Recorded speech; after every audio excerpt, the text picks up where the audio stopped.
So as you guys know, last time we interviewed Mr. Flanders and he dropped this, right? Everybody's been tweaking out once I mentioned the third floor restroom. But this may have some answers. It's about 4 o'clock. Nobody's in here no more. So my plan is to break in his room and use his computer, which is compatible with this chip, and see what we can find.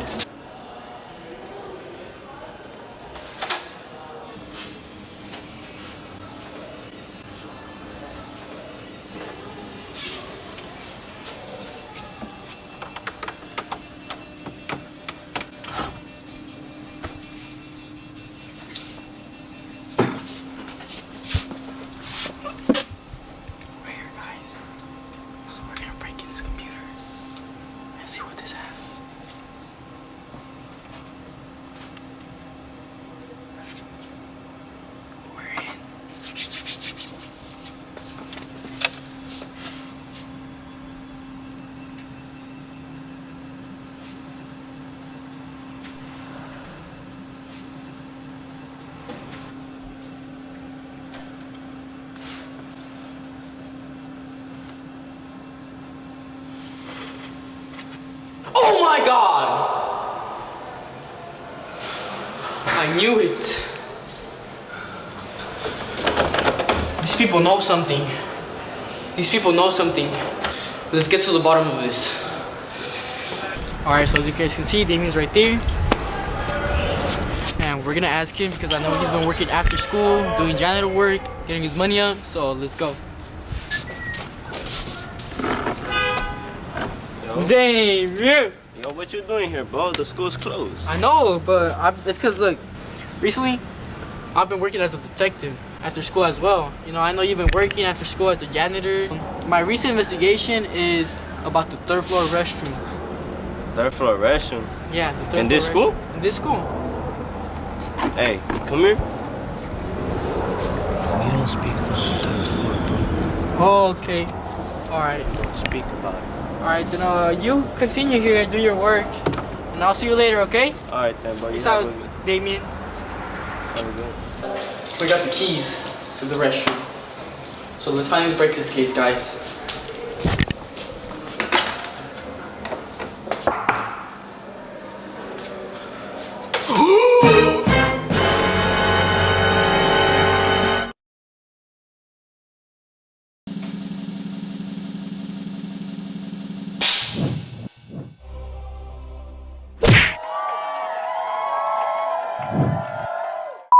Good morning, everyone, and welcome back to another episode of GDTV. I'm Damien. And I'm Eric, and we're happy to have you here with us on this lovely Friday.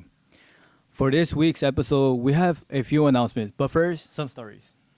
Today will be the last day leadership will be selling Halloween grams during lunch. So if you like, stop by and get yours today.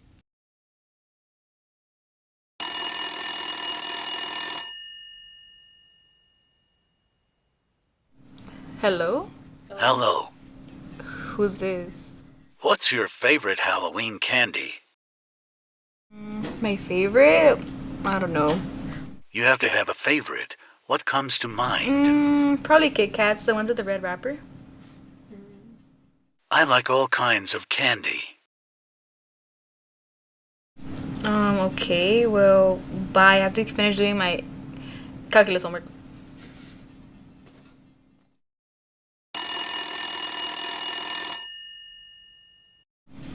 Hello, what do you want? I just wanted to say that you should buy the leadership Halloween grams. Okay, well, I'm not going to. You could buy some for your friend or boyfriend. Do you have a boyfriend? Who's asking? Your empty wallet boy. Okay, well, I'm not gonna buy any, so. Buy it or else. Or else what?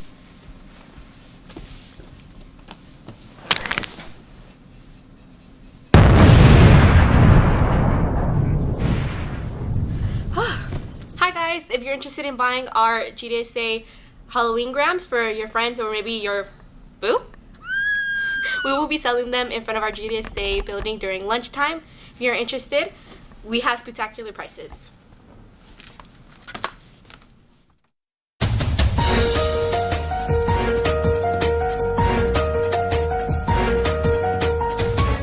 Thanks to Gigi and her friends for this awesome story. This week, Edward returns for a part 2 of a 3-part series talking about Hispanic resistance to ICE.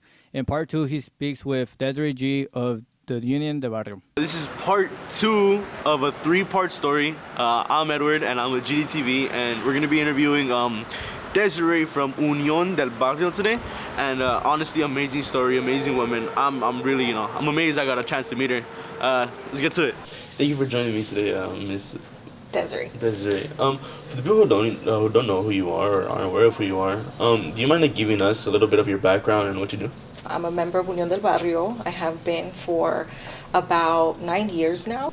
I'm originally from Compton. I still have family in Compton. Currently, I live in South Central. The way I identify is I'm a Mexican indigenous mujer. That's a little bit of me. Scary times out there, I want to get involved into this, and I'm sure there's tons of kids out there, my age, maybe even younger, that want to get involved, but we don't know where to start. First and foremost is recognizing that whatever skills you have, whatever talents you have, they can always be used for the improvement of your community, of your people. It's learning the skills that our people need, learning the skills that will help preserve our histories, preserve our stories, for us to be the people who tell our own stories, right? Staying on the topic of Unión del Barrio, I heard that they do community patrols in the morning. I've also seen a couple actually. Yeah. Oh, great. How is that like? Can you walk us through what that's like? Sure. And so, and the purpose of community patrols is for us to patrol our own communities. To drive around our communities, cruise around, to see if we spot any type of migra. Usually the migra sets up very early in the morning, and then our members are full-time workers. Like we have our own day jobs, right? We volunteer to do the community work on our extra time. It sort of lines up for us to be able to patrol in the mornings at 5:45 in the morning, probably until 7:30. But the goal is to patrol, see if migra is setting up, and if so, if we do see any migra activity, we use the bullhorn to alert our community that there's migra there, and they should, if they're undocumented, to not come out, lock their doors, don't open the doors. And if they are documented, to come out and join us to help defend the barrios, our neighbors, our families. A lot of people here at the school, at least, they're mostly online. Would it be social media? Do you just have anything like that? Yeah, so we have our social media platforms, our Facebook, we have our Instagram, we have a YouTube channel. We also have a TikTok, but that's what we need the youth for, because we need your knowledge of social media and to lend your skills and your knowledge to know how to navigate that. I'm really glad that there's women in this type of stuff. I'm not saying it's because usually it is a man dominated field. Going back in history, Martin Luther King, Malcolm X, those are past activists. Yeah. But there's always those who stand out, which is like Rosa Parks and and people like yourself, miss. Yeah. And why is it important for women to get involved more into this type of stuff? Yeah, thank you. That's an excellent question. Women have always been at the forefront of movement work. Women and men are socialized in different ways, right? In the world, we're taught a little bit different things. We're molded a little differently, and so sometimes the way that we show up, it's in different ways. But that doesn't mean that we're not there, right? And you're absolutely right that in history there have been the contradictions of where women have been placed on the sidelines, and so Unión del Barrio has that as a principle of ours. It's part of our political platform. Understanding that mujeres play a central role of liberation struggle, of changing our society. For Unión del Barrio, we are about the working class, meaning our community who are workers. And so women make, mujeres, indigenous women, women of color, make up a large percentage of the working class, of the workers. And so it's in our best interest to be involved in our own liberation struggle, because no one's going to do it for us. The final thing I want to ask is, I myself, family, friends I know, it's just spreading out. We've all been, a little bit on edge about this stuff, seeing people actually get arrested, families torn apart, it has hurt, Do you have any words of inspiration? The power is in the people. We are the people, and when we talk about numbers, we are more by far. Somos más. And lo que nos falta is to become organized, to organize ourselves. Because once we organize ourselves and we tap into that people power, there's nothing that can stop us. We've been able to do what we do because we've empowered ourselves with organization, and we refuse to surrender. We're not going to stand by and let fear guide us. It doesn't mean that we aren't scared or fearful. Those are natural human emotions, right? But that's not what guides us, because we also know that we come from very, very powerful people, a people who have resisted since the first colonists landed on these lands. We have had many examples in history, but also recently here under these attacks. We saw what happened in Paramount and Compton when there was a raid at a factory. It was youth for over 8 hours, resisting and organizing themselves, defending themselves and their parents who were trapped in that factory that Migra was trying to take. And so, we can do it. We have the skills, we have the people power, we just have to tap into it. I myself, and I'm sure thousands, if not hundreds, if not thousands of other people want to thank you for this. Thank you so much. Again, thank you. Thank you for having me. I appreciate it. So that was Desiree with Unión del Barrio, and honestly, I want a big thank you to her for taking time out of her day. Back to you guys at the studio. Thanks for that important story, Edward. I look forward to seeing part 3 next week. Me too. If you would like to watch the full interview Edward did with Desiree, you can find it on GDSA YouTube page. If you'd like to get involved, you can visit Unión del Barrio on Instagram. And now let's take a look at good times the seniors had at Golf and Stuff. Here's Andrea and Denise with the story. Hi GDTV, I'm Andrea. And I'm Denise. And today we're going to show you a little clip of how was Golf and Stuff. And we're going to be asking the seniors their experience and what other senior event they would like. Okay, I'm here with Damien. Okay, how was your experience at Golf and Stuff? It was my first time there, but it was pretty fun. I got on the golf carts twice, and if you know the counselor, Miss Camarillo, yeah, I passed her in the golf carts. She's slow. Okay, what's the other senior event you want to see happen? Since I had, fun on the golf carts, they went a little slow, but I'd probably say, going to K1 speed and get, a little faster in the golf carts. Okay, I'm here with Cassidy. So how was your experience at Golf Stuff? My experience was good. It was really fun. Okay, what did you do over there? I rode the rides, I did the go-karts, and I went to the arcade. What's the other senior event you want to see? Probably I don't know, maybe something like Sky Zone or something. I don't know. Okay, I'm here with Joshua, the senior class president. Okay, how was your experience at Golf and Stuff? I had a lot of fun. I went on the disco thing. I almost vomited, but it was really fun. Okay, what's the other senior event you recommend?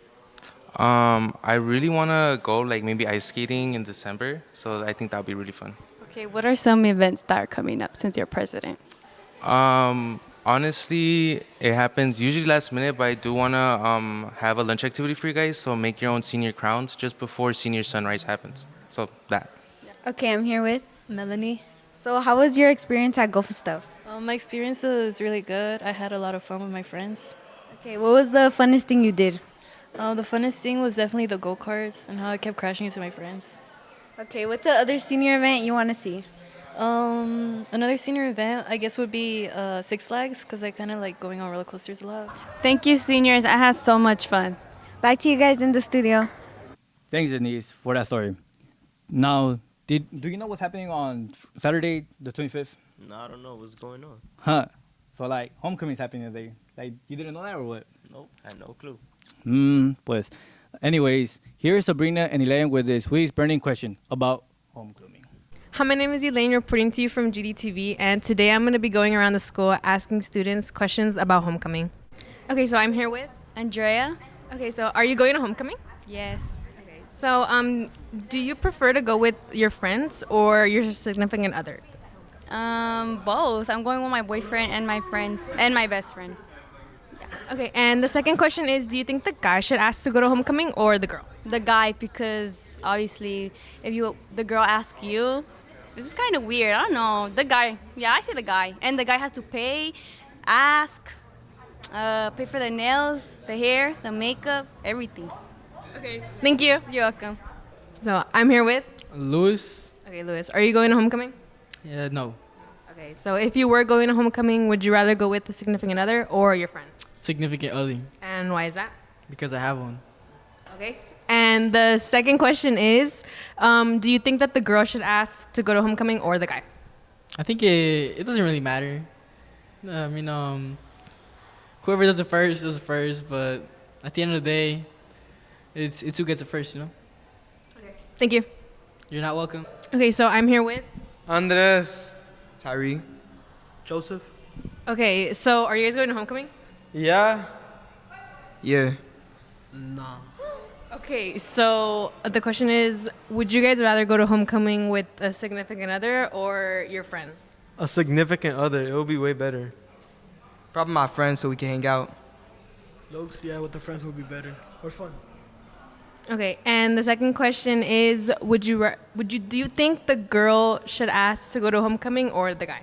The guy, it's a traditional thing. It don't really matter to me. Think about the boys' feelings too. They want to feel special. Think about it. Low-key. Okay, thank you. Thanks, Sabrina and Elaine. Anyway, there is Saturday school this week, and most Saturdays for the rest of the semester. If you need extra help, here is a list of teachers offering tutoring after school. Also, for those who didn't know, there was a Don't Ghost Your School challenge this week. For those who came to school October 1st to October 31st. For those who came, we'll be receiving hot chocolate and cochitas. You know how homecoming is tomorrow? Well, there's a homecoming senior night football game today. And plus, you will be finding out who is going to be the homecoming king and queen this year. For our last announcement, would you want to learn about and celebrate Day of the Dead? Hell yeah. This vibrant culture holiday honors families and friends who have passed away by remembering their lives with joy and respect. This 9th grade class is making an altar and needs your help. Bring a picture of your loved one, a pet who has passed away, food for the ofrenda. It can be like fake bread, sodas, favorite foods, battery-operated candles, and marigold flowers. Drop off your items to Miss Cruz in D205 from October 25th to 30th. Join us in celebrating lives, honoring memories, while earning Husky hours. And like always, remember the 3 R's. Be respectful to others. Be responsible for your actions. And be ready to learn. Take care, and we'll see you all next week. Goodbye, GDTV.